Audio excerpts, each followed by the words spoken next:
Hopefully last T20 Chepauk அப்படின்னு ஒன்று சொல்லி கொஸ்டின் மார்க் போட்டார். இந்த சீசன் ஆல்மோஸ்ட் 9 மேட்சஸ் முடிஞ்சிச்சு.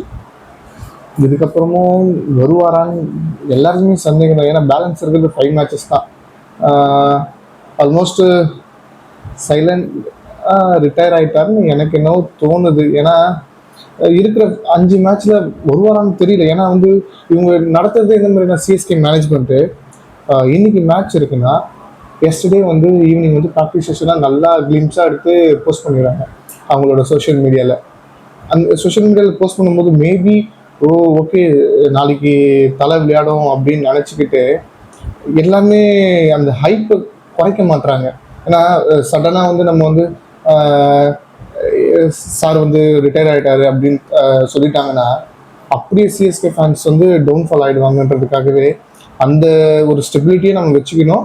அட் த சேம் டைம் வந்து ஃபேன்ஸோட டவுன்ஃபாலும் ஆகக்கூடாதுன்றதுக்காகவே இந்த மாதிரி ஒரு கிளிம்ஸ் காமிச்சிட்டு இருக்காங்க. எனக்கு என்னவோ தோணிட்டு இருக்கு. ஏன்னா எவ்ரி மேட்சஸ் பட் இன்ஜுரின்றாங்க. எனக்கு என்ன டவுட்னா இன்ஜுரின்றாங்க, அப்புறம் எதுக்கு ப்ராக்டிஸ் செஷனில் விளையாடணும்? கரெக்டு தானே? இன்ஜுரினா அப்புறம் எதுக்கு ப்ராக்டிஸ் செஷனில் விளையாடிட்டு இருக்கணும்? அப்போ நல்லா தான் இருக்காரா இல்லை உண்மையாகவே இன்ஜுரி தானா? ஒன்றுமே எனக்கு தெரியல. இப்போ ரீசெண்டாக வந்து மைக்கேல் அசி வந்து இன்டர்வியூ நம்ம ப்ரெஸ் மீட் பண்ணியிருக்காங்க. அதில் என்ன கேட்டிருக்காங்க, நாளைக்கு விளையாட போகிற மேட்ச்சில் வந்து தலை தோனி விளையாட வர மாட்டாரான்னு கேட்டிருக்காங்க. அதில் அவர் என்ன சொன்னார், பேட்டிங் கீப்பிங் எல்லாமே வந்து இன்னும் நல்லாவே பண்ணிகிட்ருக்காரு அவர், பட் இந்த மேட்ச் விளையாட வரான்னு தெரியல அப்படின்னா. தெரியலன்னா எனக்கு அப்போ யார் தான் சொல்லுவா? நாளைக்கு மேட்ச் வச்சு நீங்கள் கேட்குறீங்க, தெரியலன்றீங்க. விளையாடுவார்னா விளையாடுவார், இல்லைனா இல்லை. இந்த மாதிரி ஒரு ஒரு அதாவது கொஸ்டின் மார்க்காகவே விட்டு போயிடுறாங்க இந்த மேனேஜ்மெண்ட்டும் சரி, கோச்சஸும் சரி.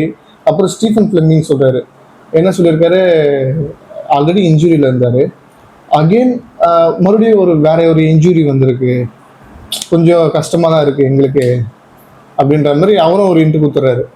ஸோ நம்ம என்னவா எடுத்துக்கணும்னா இதுக்கப்புறம் நம்ம அதை அவ்வளோதான் போல் எனக்கு என்னவோ தோணுது. ஏன்னா இதுக்கப்புறம் இருக்குது 5 மேட்ச்சு. வருவாரா நீங்கள் யோசிச்சு வரேன். 9 மேட்ச் முடிஞ்சிச்சு.